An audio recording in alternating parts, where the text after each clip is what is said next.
Berdasarkan informasi yang diterima dari Kemendagri bahwa pelantikan Bupati dan Wakil Bupati terpilih Kabupaten Pali Heri Amalindo dan Sumarjono direncanakan tanggal 14 Juni 2021 atau hari Senin di Gria Agung Palembang.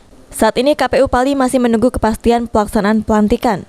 Setelah pelantikan, artinya tahapan untuk Pilkada Pali tahun 2020 telah selesai dan KPU Pali bersyukur proses Pilkada Pali telah berjalan lancar dan damai karena berkat dukungan semua elemen dari masyarakat serta TNI Polri.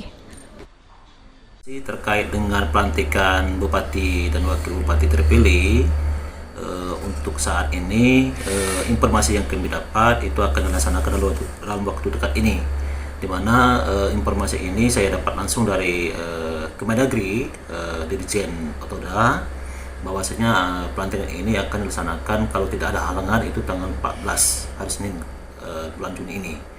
Tetapi itu perencanaan, kita hanya mendapatkan informasi tersebut. Jadi perencanaan ini bisa dimajukan, bisa dimundurkan. Jadi insya Allah kalau tidak ada halangan, pelantikan ini tanggal 14 hari Senin yang akan datang. Berarti sudah pelantikan ini tahapan pilkada sudah selesai ya? Dengan telah dilaksanakannya pelantikan Bupati dan Wakil Bupati terpilih, artinya tahapan. Sebelumnya, KPU sudah menetapkan pasangan Heri Amalindo dan Sumarjono sebagai peraih suara terbanyak dan pasangan terpilih dengan jumlah suara 51.994. Aji, PAL TV.